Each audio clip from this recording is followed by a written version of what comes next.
So you've booked in your first sales call through Upwork, but you have absolutely no idea how to approach these calls, and you're terrified that you're going to make a complete fool of yourself.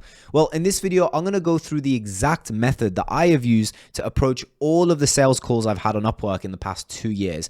I have a very specific structure into how I approach it, and it's consistently worked for me on closing clients for around £1,000 to £2,000 a month on retainer. So let's jump into it. Now, before I jump into the exact structure of the sales call, I want to give you a few initial tips. And the first and most obvious one is make sure you smile on the sales call. There are so many freelancers, even I have had calls with, where I'm trying to look for a freelancer to hire, where they just don't smile and they seem miserable. And that makes a massive difference from the client's perspective as to whether they want to work with you. I assure you, it's such a small thing, but it makes a big difference to have a bubbly, smiley, happy personality on the call. It makes the client connect with you better and makes them more willing to work with you in the future.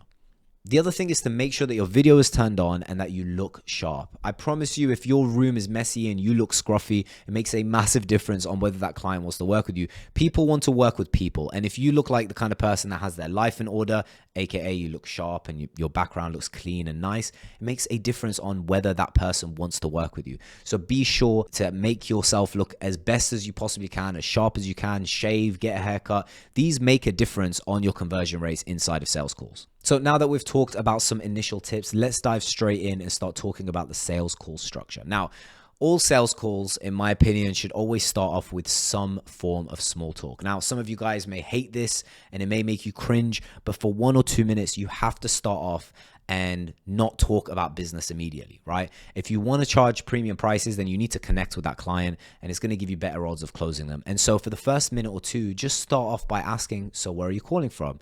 Awesome. What's the weather like there? Oh, how long have you lived there? You know, anything to get some personal conversations in there before you start talking about business. It makes a massive difference, right? You're going to connect with them on a more personal level, and it's going to be more likely that this person likes you, essentially. So this only needs to last 1 or 2 minutes, but figure out what your method of small talk is, because for me, it's always asking where they're calling from and asking what their local time is. And whenever they say their local time, if their local time is close to my local time, then I say, oh, that's awesome. I've been working with clients in Australia and that's been a nightmare because they're on the other side of the world. So it's really nice to be talking to somebody with a similar time zone. You know, anything to just get some initial small talk in, right? So do it in your way. Don't necessarily copy the exact same way I do it. You want it to come across naturally, but that's the first way I would always start a sales call through Upwork. And so once you've gotten the small talk out of the way, the next step is to make sure that you're the one that dives into business talks. And I always want to be the one to start off the conversation about their project, because then it allows me to control the call a little bit better. And so I do it the same way every single time. I say, great, so let's dive into it. I came across your Upwork job proposal and I understand you're looking for a Facebook ad specialist to help you with your current lead generation campaigns, or whatever it is. But essentially at this point, I kind of have an idea of what this client is looking for because I've read their proposal. And so I basically say, let's dive into it. I understand you are looking for X. And this allows you to set the tone of the call because they know that you're kind of taking charge and approaching it. And it also makes you not look like a rookie that doesn't know how to conduct these calls, right? Because you're kind of running it and controlling it. And in a lot of ways, if you do it well, that can generate some respect into moving the sales call forward rather than expecting them to do it.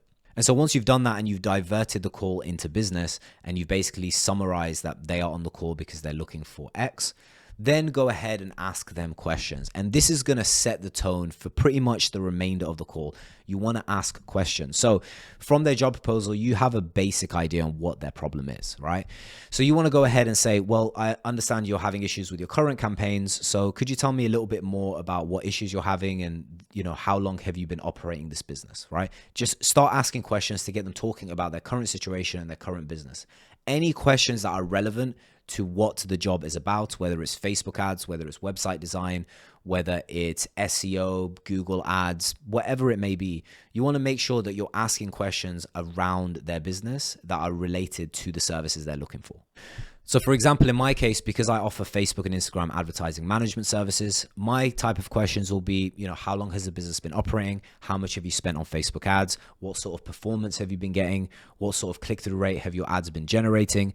You know, if they're trying to get appointments, I'll ask how many appointments they got in the last month. I'll ask how much revenue they managed to generate in the last month, because that's obviously linked to how well the ads have been performed. And so I have a bank of questions in my mind that I'm ready to ask the client to get a real understanding of their current situation. And if you want to have a bonus tip and look extra good on the sales call, have a pen and paper and write down what they're saying. And then after they've answered a bunch of your questions, summarize what you've written. It makes it very clear that you've been listening and that you're competent enough to understand exactly what they've been telling you. And really, guys, what this will come down to is how good your questions are. Because if you're asking the right questions, it's telling the client that you are competent enough to understand their problem. And it's also telling them that you're experienced enough to know what to ask. And so you are essentially showing them that you are the right person for the job. You can make a client think that you are the best possible freelancer in that field by asking the right questions. It's not about telling them that I've been doing this for 10 years or, you know, I studied this at university and I have a lot of experience and I'm going to do the best job for you. It's not about that. It's about asking the right questions. It makes a massive difference on your conversion rate in sales calls. It's about the questions you ask. So if you take anything from this video, it's that the questions that you ask are going to be directly correlated to how well the call goes, right? Give yourself an opportunity to ask the right questions, and you do that by preparing it before the meeting. So once you've read the Upwork job proposal and you know you got a sales call booked, read the proposal and write down 5 or 6 questions that are directly linked to their exact problem. Things that a competent person would ask to find out more about their problem. And during the call, when you ask these questions and they respond, be sure to throw back some follow-up questions, right? Based on what they've said to you. So if they answer one of your questions and that pops up another question in your mind, make sure you keep throwing questions at them, because it shows that you're interested and you're trying to delve deep into the root cause of their problem. And so once you've done asking them all the questions about their business and you have a really good idea on what their problem is and what they're looking for, what I like to do at this point is to summarize. So I'll say, okay, I think I have a pretty good grasp on exactly what you're looking for. So as I understand it, you're having a problem with this. You also are unsure about this. And I'll basically just re-summarize the things they've told me from the answers that they gave to my questions. And then at that point, that's when you're going to have an opportunity to pitch your background and your expertise. It's after you've discussed everything there is about the client's project. And I do it something like this.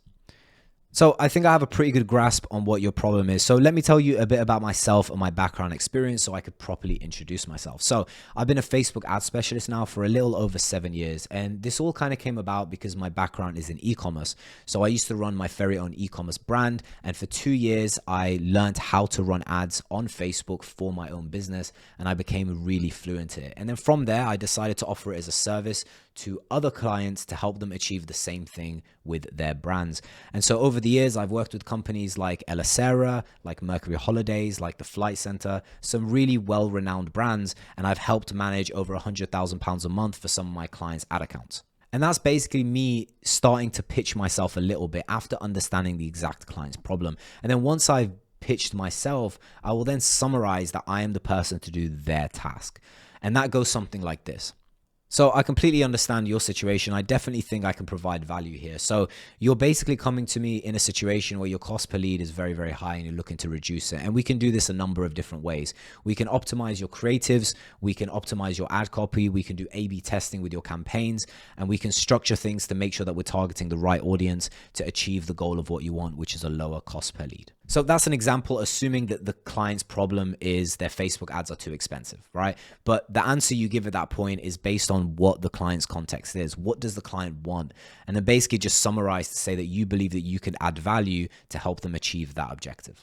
And I know this sounds all complicated, but it makes more sense when it's done in context. You're essentially starting off the sales call with a bit of small talk. You're then diving in and summarizing what they're on the call for, and then asking them a bunch of questions about their problem.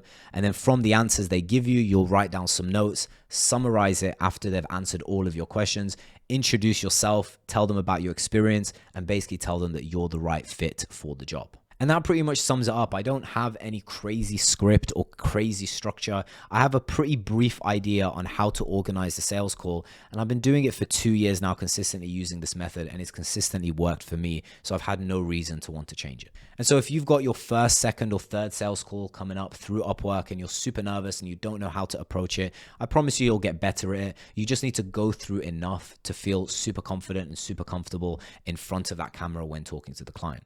And I can tell you from my experience, my first 10, 20, 30 sales calls were all flops. I found it very difficult to close clients because I felt a sense of imposter syndrome, like I wasn't the right person to be able to conduct the work for them. But after you've done enough sales calls, you become a lot more fluent and comfortable. And especially after you've worked with a few clients, you then become a lot more confident in your fulfillment. And at that point, it just becomes an automated system, and sales calls is something that you no longer worry about. You can hop into one with 2 minutes notice and conduct it just as well as if you prepared for an hour.